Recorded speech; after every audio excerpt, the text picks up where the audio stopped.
Hello friends! Merry Christmas and Happy Holidays. Welcome back to I Like Reddit channel. I hope you all are staying safe and healthy. A little bit of a change today, friends. We have 5 stories out of the Entitled People subreddit. So, let's begin. Our first post is by Jack Owen 265. Karen demands that I let her use our break room and give her free food when I ask her to leave the restaurant. Here's some backstory. I work at a Chick-fil-A and had recently got promoted to team leader, manager at the time this happened. Cast: me, Jack.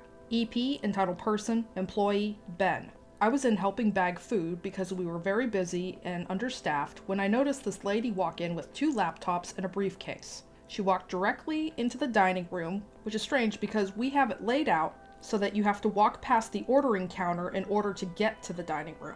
I didn't think much of it and kept working. About an hour and a half later, Ben, who had been working the dining room, approached me. Ben: Hey Jack, I've been receiving complaints about a lady in the dining room. Me: About what? Ben: She's been telling people to shut up and has taken a large table in the dining room what seems like a business meeting. Me: Let me go speak to her. I approached the table and there she is. She has 2 laptops, one with a Zoom meeting and the other with a spreadsheet. She has papers covering the table. Me: Excuse me, ma'am. Entitled person: Talking to people in Zoom. Give me a second. Mutes the mic. What do you want? I'm in a meeting, if you couldn't tell. Me: We've been receiving complaints that you've been telling other customers to shut up. Is that true? Entitled person: Yes. They were just talking even though I'm obviously in a meeting. Me: Well, this is a restaurant, ma'am. I can't have you talking to other customers this way. Could you please leave them alone? Entitled person: No, this is very important and I need them to be quiet. Me: Well then, ma'am, I'm going to have to ask you to leave. Entitled person: No, I noticed the playroom's empty. Why don't I just go in there? Me: I'm sorry, ma'am, but we're using that as a break room. Entitled person: I don't care. I'm going in there. Go get me some food as well because you've been treating me so terribly. Me: I was getting fed up at this point. I'm sorry, ma'am, but I'm gonna have to ask you to leave again. Entitled person: No, I'm going into the playroom and you're gonna give me free food. Me: If you don't leave, I'm gonna contact the authorities. Entitled person: What are they gonna do? Arrest me? I didn't do anything wrong. At this point, I was done. So I just walked away, called the police, and told them what happened. They came and took care of it. This was my first entitled person story I've been unfortunate enough to experience. I hope you enjoyed.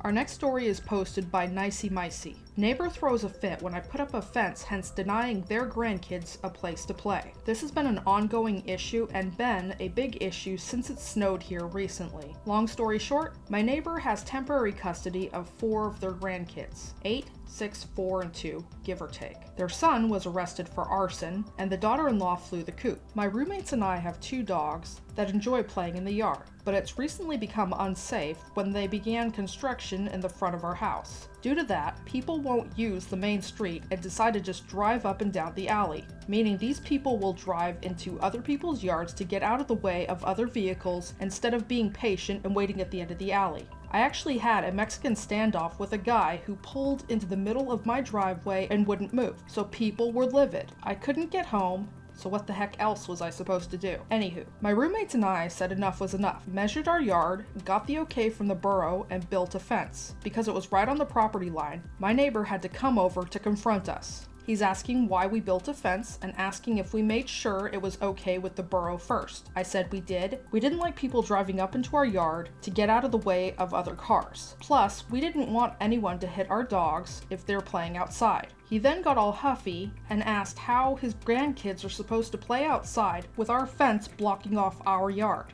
And he went on a 15-minute tirade about how young kids, all of us are in our mid to late 20s, are ruining things for his grandchildren. First off, my friends and I never agreed to allow his grandchildren to play in the yard, nor did we have any knowledge of it. Now, knowing this information, what was stopping my neighbor from claiming my roommates and I had hurt his grandchildren while playing in the yard? My neighbor stormed out without letting me get a word in edgewise and has been complaining about the fence all summer, and now that it's winter, has been complaining since the snow began. How I'm not allowing these kids to have a childhood. I don't get how it's my fault that they took these kids in and don't have a yard and expect me to share mine. So far, other than vandalizing my fence and throwing stuff over into my yard, nothing bad has happened yet, but I'll keep you updated if anything changes.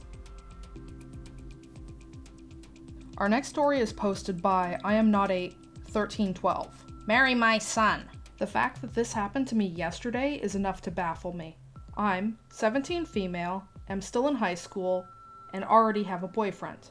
I was visiting my aunt's, A's, house, and unbeknownst to me, her friend, AF, and her friend's son, FS, are already there. Everything is going great, and I bonded well with FS, since both of us like the same author. Well, the crap hits the fan when I went into the kitchen to help my aunt, who was making dinner, me, cooking some curry, AF. Oh wow, you're such a great cook. How old are you? Me. I just turned 17 last week, AF. You are such a good cook. I bet you could bake as well. Me. Well, I guess you could say that. I baked those cupcakes you're eating myself. AF. You're going to be a great housewife. Do you want to marry my son? Me.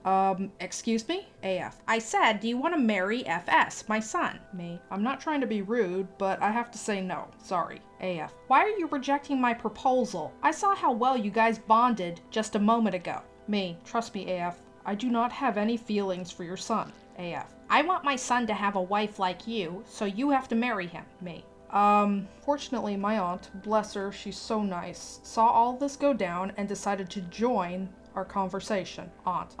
AF, she already said that she doesn't want to marry your son, and she's only 17. AF. Well, she can marry FS after she finishes high school, and judging by her looks, I doubt anyone will ask for her hand in marriage anytime soon. I was about to cry at this time, so I just stared at the floor. Aunt. AF, stop it. You can't force my niece to marry FS. AF. I can do whatever I want. I want your niece to marry my son. Aunt. AF, please stop this or I'm gonna have to ask you to leave my house. AF, you're kicking me out of your house for your niece? Aunt, yes I am. AF, well fine then. Don't expect me to come here again. Not while your niece is here. FS, we're leaving. AF storms out of the house and FS just follows her. I'm really grateful that my aunt was there to save me. Too long didn't read. I was visiting my aunt's house when her friend tried to force me to marry her son and mocked my appearance. If you're enjoying the content so far, please put a heart emoji in the comments section down below. Our next story is by Seaworthiness True 988. Entitled Karen gets mad at me for not issuing a marriage license. Hey everyone, a little background info before we start.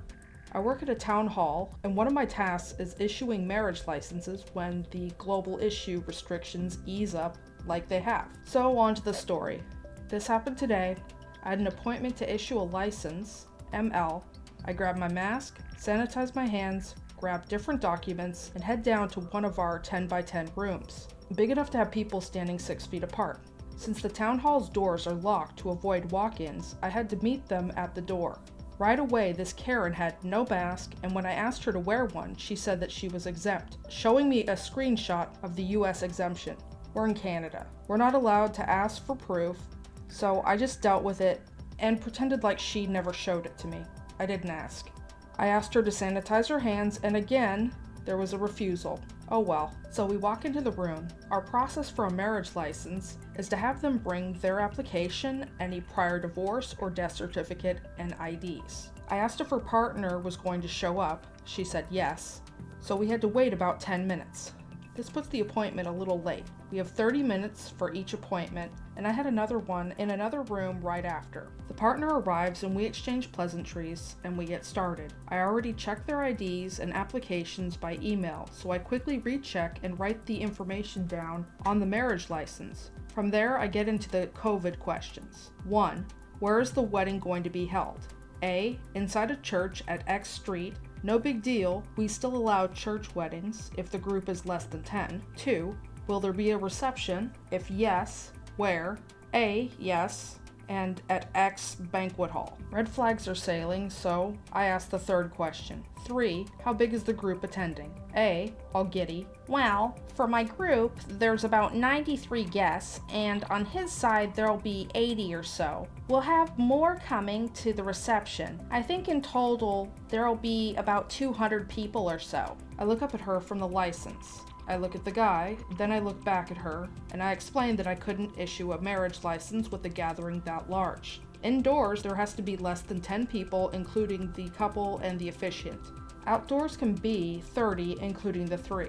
Well, Karen immediately freaks out, telling me I'm infringing on her rights to get married, and that the virus is a scam, that it has a 99.9% survival rate, and she should be allowed to get married because she's been planning this for the last 3 months and already paid for all the food, etc.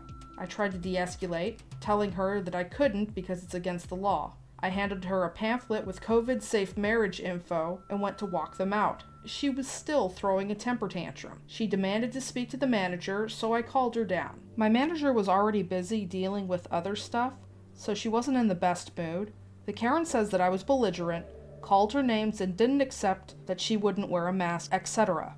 My manager looks at her and says, "Well, why don't I pull up the footage and we can take a look?" The Karen freaks out more, saying the same stuff as before. My manager, being done, looks at her and says, "No clerk in X city will issue a marriage license because it is against the law. We need to write down how many people will be at your celebration. You then have to post a green paper outside of the venue, and an officer may or may not drop in. If we are found to have issued a license and there are more people present, you will be fined. The clerk will no longer be able to give licenses, and we will be in a lot of trouble. As you told the clerk you only planned this 3 months ago, this means that you had enough time to know what was going on in the world. And because of your attitude towards my clerk, we will no longer be accepting any appointments from you or your partner. As far as I'm concerned, you're banned." She took the application and stamped "rejected" on it and took it away with her. We ended up having to call security to escort them out of the building. Oh, and as for her partner, he did nothing. Literally sat in the chair and did nothing. But at least he wore a mask. Too long didn't read. Karen gets upset when I wouldn't issue a marriage license for her 200 guest wedding and reception. She ended up getting banned from the town hall. Our final story is posted by HAJ Num1. Father-in-law needs to be in charge or he'll force cooperation. I'm on mobile and sorry about formatting. Also, if there's any really long sentences, it's mostly because I'm ranting because I'm just so furious. Okay, so a little backstory. My husband is the eldest of 9 kids. His dad is a gigantic a-hole to all of them and absolutely hates being talked back to or having you show any amount of spine whatsoever. He hates me most. I'm one of 3 of his in-laws. I have 1 sister-in-law and 1 brother-in-law. I am one of the most likely to voice my opinion, and he hates it so very much. The only reason he tolerates me is because his wife loves her first grandchild, my dear daughter. Recently, they've made a decision to sell my husband's 24 male childhood home and move away, like on the other side of the country. Okay, on to the story. As everyone knows by now, Christmas is on Friday. My newest sister-in-law, who is the sweetest, most gentle woman I've ever met, and my husband's brother recently bought their first home, and so they offered to host since my mother-in-law and father-in-law no longer have a home. Yep, that's right, they sold their home without having a place to live despite having 5 kids and the youngest being 5 years old. So, the day after Thanksgiving, my sister-in-law makes a group chat with everyone in it, giving us an itinerary for December 25th and 26th. Everything from who's cooking lunch and dinner, when we're opening presents, when we do carols, etc. It even had a list of people and who they were supposed to buy gifts for. It was gorgeous and it took a while because there's a lot to plan and she's also very newly pregnant. My father-in-law on Monday contacted them and told them he had decided that he, his wife, and 5 kids were going to look at houses and maybe visit a couple of friends of his on Christmas Day instead. People had already bought gifts, including gifts for the White Elephant game. Instead, however, because he couldn't host at his house, meaning he couldn't be able to boss his kids around because not his house, not his rules, literally that's what he said. And then he changed his mind and they aren't coming. 4 days before everything was supposed to happen. 4. So today, the 5 of us are going to be there and figure out and rearrange everything that's going to happen because he decided to be selfish and of course wait until the last minute to tell people they weren't going to be there. I didn't even know people like this existed, and now, just my god, how ridiculous and selfish can you be? That's all the stories I have for today. Links to the original Reddit post will be in the description box below. Please stop on by Reddit to show the OP some love and an upvote. If you enjoy my videos, please comment, like, share, and subscribe. Don't forget to hit the bell notification to let you know when I upload new videos. Thank you for watching and have a wonderful day.